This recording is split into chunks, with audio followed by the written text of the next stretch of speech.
Un saludo cordial para todas las personas que están participando en este seminario y un especial agradecimiento a las organizadoras del evento. En este evento que yo he denominado ¿Para qué la patología de la construcción?, en lo que voy a desarrollar, quiero abordar el problema de el por qué se usa como si fuera similares la reparación y la construcción de obras nuevas. ¿Por qué digo esto? Porque tradicionalmente las universidades que dictan estas carreras de ingeniería civil, arquitectura o afines, su pensum está orientado a materias con ese fin, es decir, damos las herramientas, los materiales, los procedimientos, todo lo necesario para que el aspirante a ser ingeniero adquiera todas esas destrezas para el desarrollo de obras nuevas. Sin embargo, a la hora de que se le llame para hacer una reparación, casi siempre utilizan las mismas herramientas, porque desde la universidad no se orienta al estudiante que es muy distinto hacer una obra nueva que hacer una reparación. Cuando yo tengo una obra nueva, un proyecto que voy a desarrollar, una obra nueva, todo es nuevo. En el caso de una reparación, todo está hecho, la obra falló por una circunstancia y yo debo tratar de recuperar lo que esa obra perdió y alcanzar su vida útil tal como estaba antes de que fuese afectada por el evento. Entonces, partiendo de este hecho, vamos a decir que la patología de la construcción, como su nombre lo indica, es una palabra que se ha tomado de la medicina y que indica el estudio de las enfermedades, en este caso de la construcción. Y de esa manera yo debo abordarlo. Entonces acá he tomado 3 ejemplos que vamos a desarrollar brevemente para entonces vincularlo con algo que sí debemos tomar en cuenta cuando estamos desarrollando proyectos nuevos, que es estimar la durabilidad de esa obra. Entonces tenemos allí las pirámides de Egipto, las pirámides de Giza. Vamos a ver por qué se le afectó su durabilidad, las torres de Parque Central en Caracas y el puente sobre el lago de Maracaibo en Maracaibo, el puente Rafael Urdaneta. Vamos entonces a desarrollar brevemente cómo introducimos el concepto de durabilidad y patología de la construcción en estas 3 obras. Tomando como ejemplo el caso de las pirámides de Egipto, nosotros tenemos unas obras faraónicas, como las conocemos, que fueron construidas hace más de 4000 años, entre el año 2550 y 2527 a.C.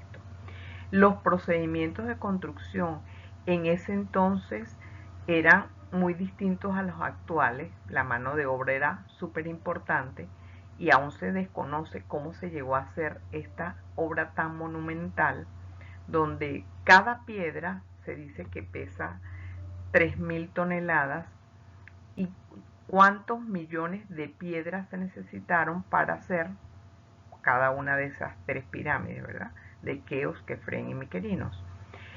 Esas pirámides han permanecido intactas, sin embargo, la afectación que han sufrido en los últimos 100 años es mucho mayor que la que sufrieron en los 3900 años anteriores. ¿Por qué podemos decir esto? Bueno, hay un caso bien puntual que es la construcción de la represa de Asuán en Egipto, que se hizo, también es una obra muy importante y que se hizo entre el año 1960 y 1970, pero que sin embargo los egiptólogos, los estudiosos de la construcción de estos monumentos, profetizaron o pronosticaron que iba a causar daños en esas estructuras. ¿Por qué? Porque el represamiento del río Nilo, que es un río, si ustedes saben, el segundo del mundo, iba a generar muchas ventajas para los moradores de Egipto, pues porque iba a aumentar la fertilidad del valle, pero eso iba a hacer que el nivel freático de todo lo que estuviera cercano a él se acercara a la superficie, y se pensó que eso podría dañar estas pirámides. Por ejemplo, el templo del Karnak, que también es otro monumento, sí ha sido afectado y tuvieron que movilizar grandes obras para ello.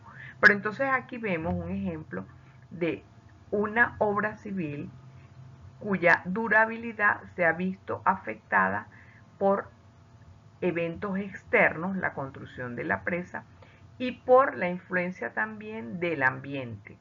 Fíjense que la cúspide de la pirámide en muchos casos ya no existe como tal, y eso se debe a lo erosionable que es el viento ahora con respecto al viento de hace 1000-2000 años. También quise mostrarles dos ejemplos más nacionales de nuestro país de estructuras que han sido afectadas por eventos y por lo tanto se le ha modificado su vida útil o su durabilidad. Aquí tenemos en este caso las Torres Gemelas de Parque Central, que son dos edificios icónicos y que para su época se comenzaron a construir entre 1978 y se culminaron en 1983. Eran dos edificios los de mayor altura en Sudamérica. Ellos tienen 59 pisos de altura y 225 metros. Es decir, son unas obras monumentales. Sin embargo, ¿qué pasa? En el año 2004, un evento externo, como fue un incendio, las afectó. En este momento hay que abordar entonces la reparación de esta obra tan importante en nuestro país. Ahí entra la patología de la construcción, cómo reparar esta enfermedad o este daño que se generó como consecuencia de ese incendio. Otro ejemplo interesante es el puente Rafael Urdaneta en Maracaibo, también una obra de mucha importancia en nuestro país, un puente de más de 8 kilómetros que fue construido entre 1958 y 1962, un puente referente en muchas partes del mundo, y sin embargo en 1964 sufre un daño producido por el choque de una embarcación.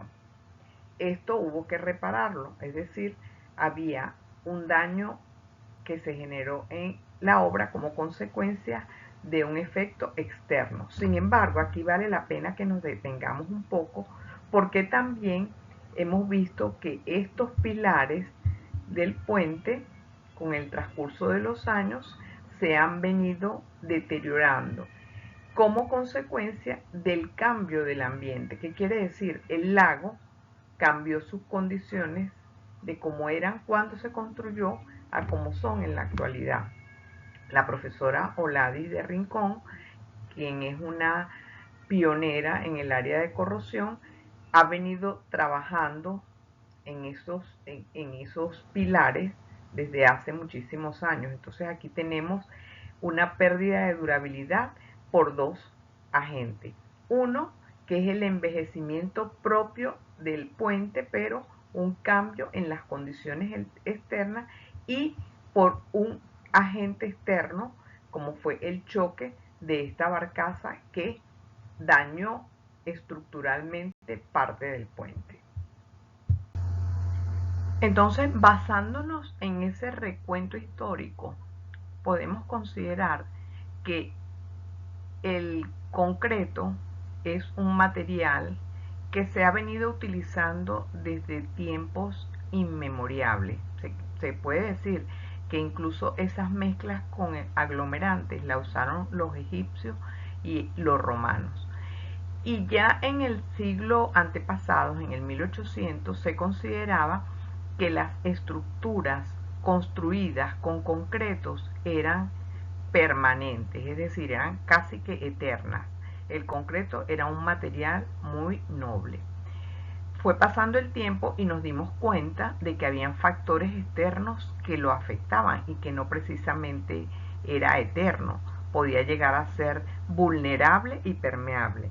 Y entonces se incluyen dos variables que no se consideraban antiguamente. Estas dos variables son la variable ambiental y el tiempo. ¿Por qué? En el pasado, aunque es una costumbre que muchos ingenieros siguen repitiendo, definen la durabilidad del concreto solamente en función de su resistencia mecánica. Aquí vemos el caso de los cilindros de concreto, que son estas probetas que nos permiten estimar el desarrollo de la resistencia, pero resulta que no es la única característica que nos puede definir la permanencia del concreto en el tiempo. Y es allí donde entra esa palabrita que he venido mencionando, que es la durabilidad. La durabilidad entonces va a depender de tres factores importantes, como son la característica de la obra, el ambiente y los daños que se puedan generar. Por eso decimos que el concreto es vulnerable a cambiar sus características en el tiempo, es decir, su durabilidad, por defectos, por daños y por deterioro. Un defecto es algo que viene con la estructura. Por ejemplo, si yo hago una mezcla de concreto muy poroso, esos poros pueden transformarse en un defecto. Un daño es un agente externo que puede dañar la estructura, llámese un impacto, llámese un incendio, llámese un sismo. Y viene el más importante, que es el deterioro, la degradación, que lo vamos a ver, que es lo que hablamos, envejecimiento natural de las estructuras. En este caso estamos hablando del concreto porque prácticamente el seminario lo estamos orientando al concreto armado, pero que es válido para cualquier otro material que se utilice como material de construcción. Definimos así la durabilidad como la capacidad de un material de construcción, elemento o estructura de resistir acciones físicas, químicas, biológicas, ambientales y cambio climático en su entorno durante un tiempo determinado previsto desde el proyecto, conservando su forma original, propiedades mecánicas y condiciones de servicio. Es decir, esto es la durabilidad. Cuando tenemos que reparar una estructura es porque ha perdido su durabilidad.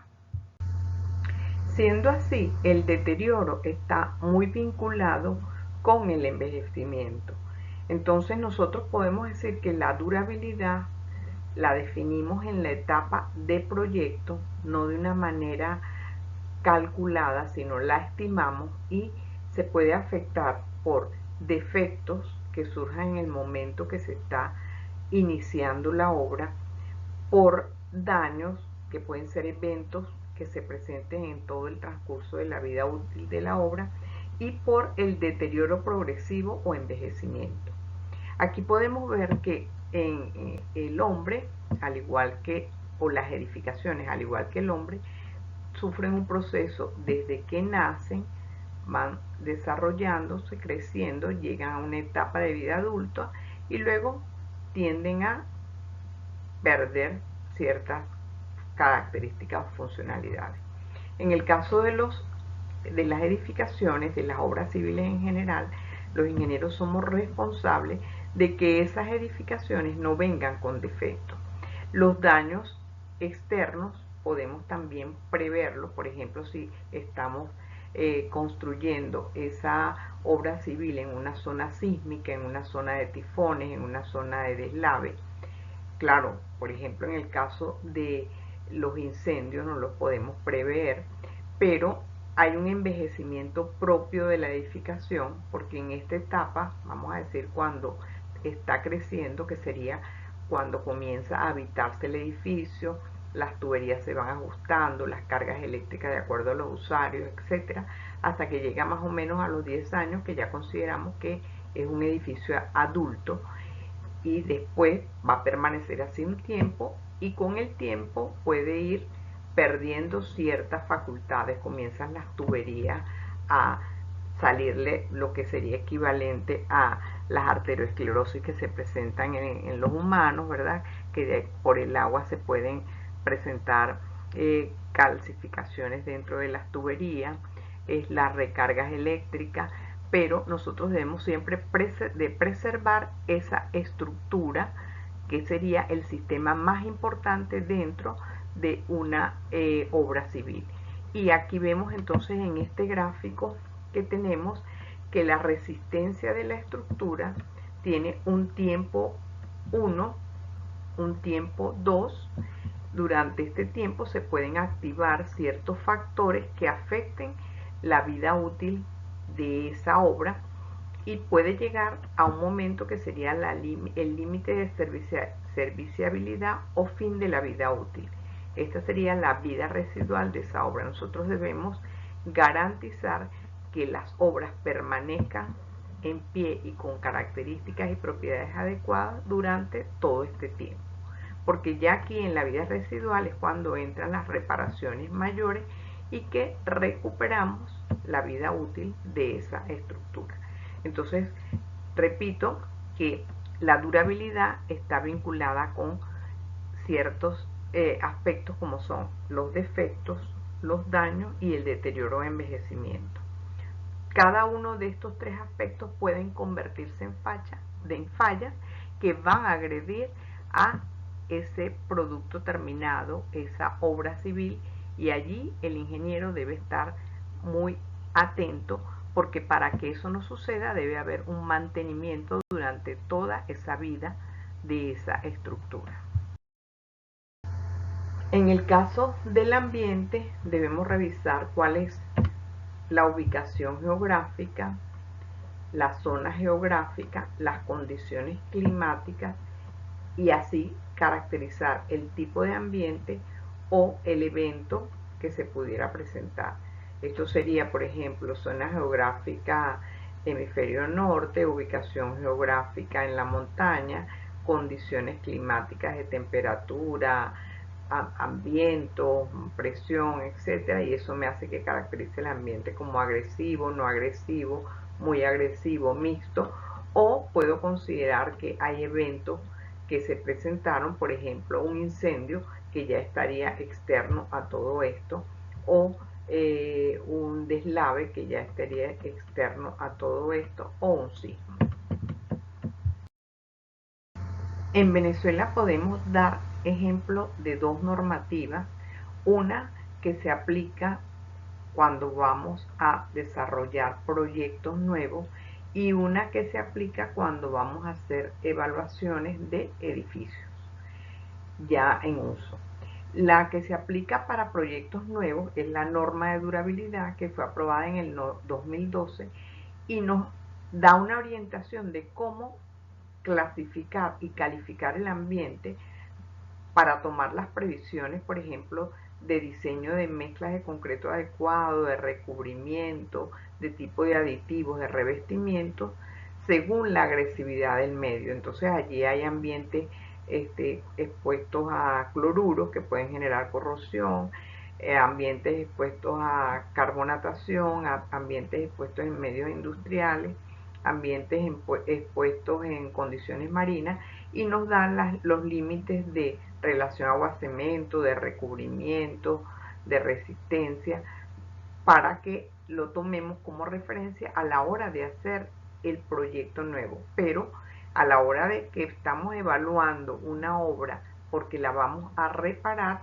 nos va a servir solamente como referencia de si se cumplió o no la caracterización del ambiente y por lo tanto los diseños de la obra en cuanto al concreto se refiere para hacerla más o menos durable. Existe la segunda norma que ya sí es para edificaciones en uso, que es la inspección técnica de seguridad en edificaciones. Esta se aprobó en el 2021 y es muy interesante porque allí da un proceso de cómo hacer la inspección y la evaluación para determinar si ese edificio está apto o no para su habitabilidad. Entonces, esta norma es bastante interesante porque es para obras en uso, y la norma del concreto es interesante de durabilidad porque nos permite caracterizar el ambiente donde vamos a desarrollar una obra nueva. El caso real que vamos a ver es un caso típico de un edificio residencial que tiene dos torres, sería el acceso al edificio, tiene dos torres, aquí está una y la otra no se ve en la foto, y un gran patio central, y tiene dos estacionamientos, uno debajo de todas las dos torres y otro superior. Este sería el ingreso al sótano, este sería el ingreso al pequeño estacionamiento superior. Este sería parte del estacionamiento en el sótano. Esta claraboya corresponde a esta que está acá. Y este es la vista general de ese sótano correspondiente a una de las torres. Este edificio comienza a tener ciertos problemas y se llama al equipo para ver qué le podemos ofrecer en cuanto a la reparación. Para eso, como van a ver ustedes más adelante, es necesario hacer una inspección y presentar un proyecto de reparación. ¿Y qué es lo primero que debemos hacer? Como lo estamos definiendo acá, estimar cómo es el ambiente en este edificio, cuál fue su ambiente al inicio de la construcción y qué microambientes, que lo van a ver en corrosión, se pueden presentar. Entonces, vamos a ver con más detalle un elemento que fue típico caso y cuáles son las causas que generaron el daño. En este caso vemos una foto del estacionamiento del sótano y su correspondiente vista en la parte superior. Nos vamos a concentrar en este elemento que está acá, que es una de las columnas que corresponde a la torre, y el elemento que está arriba de esa columna, que son estas jardineras. Aquí vemos un acercamiento de ese elemento. Fíjense que aquí aparece una grieta, otra grieta, un desprendimiento de friso y se ve un separador. O serían tres grandes fallas que aparecen en este elemento que es columna estructural de la torre. Aquí vemos esa misma vista pero de frente, y hay que evaluar por qué se genera esa falla. Y les dejo allí que en la parte superior que vimos en la anterior diapositiva aparecía esta jardinera, y fíjense cómo se encuentran saturadas.